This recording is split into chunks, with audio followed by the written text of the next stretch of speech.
kasindero, magandang araw po sa inyong lahat at mapagpalang araw po sa inyong lahat. Nawa po ay nasa magandang kayong kalagayan sa ano nang kayong sulok ng mundo. So i-share ko lang sa inyo itong aking gagawin o aking ginagawa. Ito ay Honda Accord 2013 model. I-share ko sa inyo kung bakit, kung paano at bakit ito na nag-stack up yung compressor. Kasi compressor nito stack up. So ang unang ko munang papakita sa inyo ay kung paano ko pinagtatanggal yung mga piyesa nito, yung compressor at yung condenser. So yun na nga mga kasintero, yun. Ang una ko munang ginawa dito ay tinanggal ko yung yung radiator fan, dalawa, natatanggal, may tornilyo lang naman yun. At pagkatapos yung bracket nitong radiator dyan. At pagkatapos may titikwas mo na yan. Tapos dito sa lugar na to, dito papadaanin yung condenser. At yung condenser naman mga kasintero ay meron siyang bracket. Ito yung bracket niya, oh. May tornilyo yan na dito sa likod. Ayan, niluwagan ko lang yan. Tapos inangat ko na yung bracket niya. Tapos yun, nahugot ko na yung condenser. At una muna, tatanggalin mo muna yung mga pipe, yung mga linya. Ayan. Hanggang doon yan sa may compressor. Ayan. Tapos nahugot ko na. At yung compressor naman, madali lang naman tanggalin. So yun nga, ito nga yung dahilan. Ganito yung dahilan kung bakit nag-stack up yung compressor. Ayan. So ito nga po yung compressor niya. Stack up na siya, oh, yan, oh. Yung pulley, umiikot yung pulley pero yung stack up na. Kasi ito ay sobrang nag-init. Kung papatakan mo ng tubig ito, kumukulo na yung tubig nito pagka gano'n ang nangyari. Yan. At ang dahilan kung bakit nag-init masyado yung compressor at yung system, kasi nga itong inilagay nilang condenser ay hindi ko alam kung anong tawag dito, locally made o local, basta kung sa Pilipino local. At pag binilang mo yung mga roses nito, mga roses, 36 lang. Ang pagkakatanda ko 42 yata yung nito, yung ganitong modelo. Pero titingnan natin pagdating ng bago. At inorderan ko siya ng condenser na original. Ayan, makikita nyo naman siya ito na lang, oh, yung tornilyo ng condenser. Tapos yung mga pagkakahinang. Tapos yung itong mga roses niya matataba at maagwat. Masyado siya maagwat. Kaya yan ang dahilan kung bakit ito nag-stack up, kung bakit nasira yung compressor. Kasi nga hindi niya masyado napapalamig yung system, hindi niya napapalamig yung refrigerant. Kaya ganun ang nangyari. So mamaya pagdating ng bago, bibilangin natin yung roses. So ang gagawin ko nito habang wala pa yung pyesa, maglilinis na ako. At ito ang ginagamit namin, Freon Edas kung tawagin dito. Pero to, carbon tetra. Yung sa amoy pa lang carbon tetra yung So yun na nga, lilinisan ko lang to. Ito lang naman yan, dito mo papapasokin yung carbon tetra, yung Freon Edas, tapos dito lalabas. Ipaplasing mo hanggang sa luminaw yung yung plasing natin. Tapos itong mga pasisiritan mo na lang yan, pati yung high side. Yung low side ayun, madali naman linisin. At pagkatapos kung linisan nyo, papalitan ko na ng valve.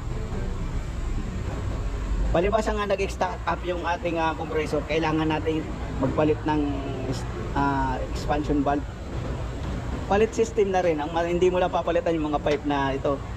Kasi di naman mga yan hindi naman masyadong mga importanteng bago. So yun na nga, maglilinis muna ako mga kasindero. At mamaya pagdating ng pyesa, papakita ko sa inyo. So ito na nga mga kasindero, papakita ko lang sa inyo kung paano ko mag-flushing ng system ng aircon. So ang unang-una muna,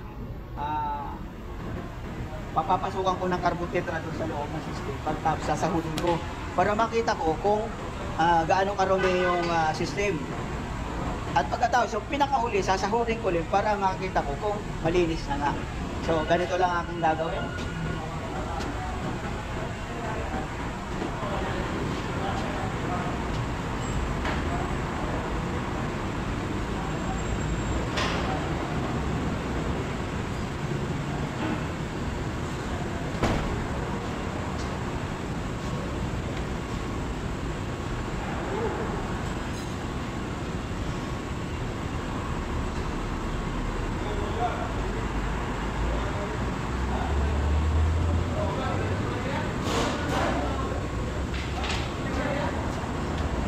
So ito mga kasindero, yung unang buga, hindi naman masyadong maitim. Kasi dumaan ito sa itong system nito, dumaan sa filter dryer, kaya hindi siya masyadong maitim. Panigurado ko ang masyadong maitim yung condenser. So yun, mamaya na lang ipa-flashing ko muna yun, tapos yung pinakahuli ang sasahurin ko. Papakita ko sa inyo.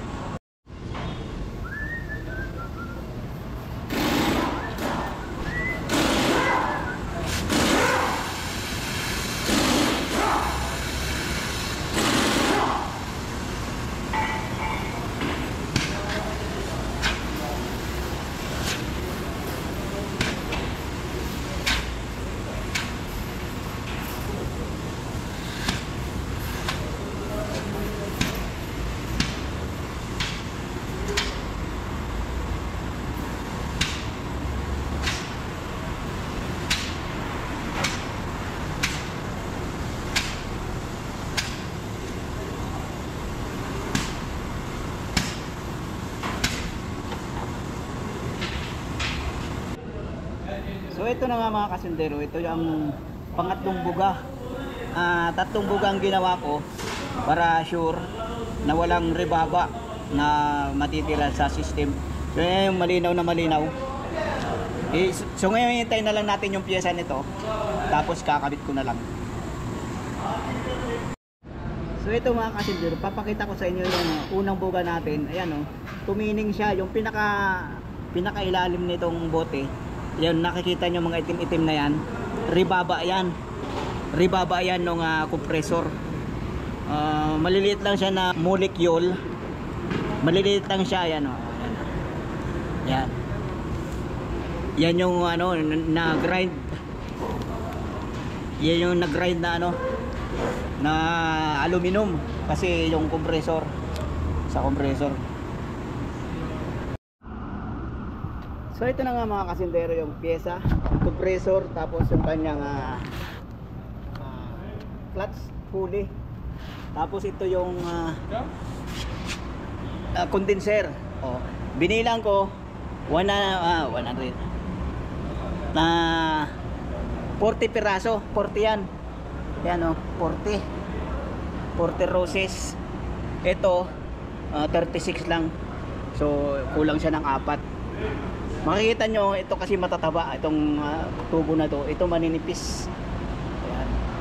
Tsaka talaga yung pulido yung pagkakagawa. Ito may bracket na ganito, ito wala. Kasi nga So yun, ikakabit ko na yung mga kasindero, tapos yun, kakargahan ko na ng preyon. Hindi ko pa masimbol ito kasi wala pang wala pa siyang magnetic coil. May clutch coil, ayan, may clutch coil yan. So ito na nga po mga kasindero, nakumpleto ko na at nakargahan ko na rin ng preyon.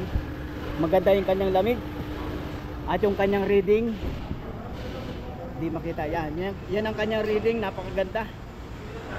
Paano? Mga pyesa kasi nito mga kasindero ay lahat ay original. Ayan nag-automatic na siya Ayan.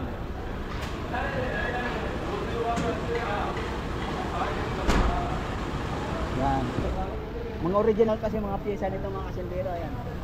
Pati yung kanyang condenser, pati yung kanyang valve. expansion valve. At napakalamig nga mga kasindero.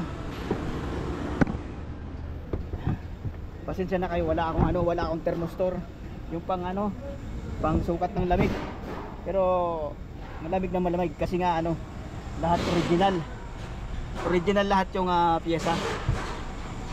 Talagang Honda. Dahon. Speaking of Honda, ayan oh. Ayan oh. Kaya ito Honda, pag binaliktad mo dahon. Diba? Honda dahon. So yun na nga mga kasindero. Hanggang dito lang ang aking maisi-share sa inyo. Maganda ang lamig at madilim tayo dito sa loob. Wala tayong ilaw. So yun na nga mga kasindero. Maraming salamat na lang sa inyong panonood. Hanggang dito na lang tayo. God bless po sa inyong lahat. Bye bye.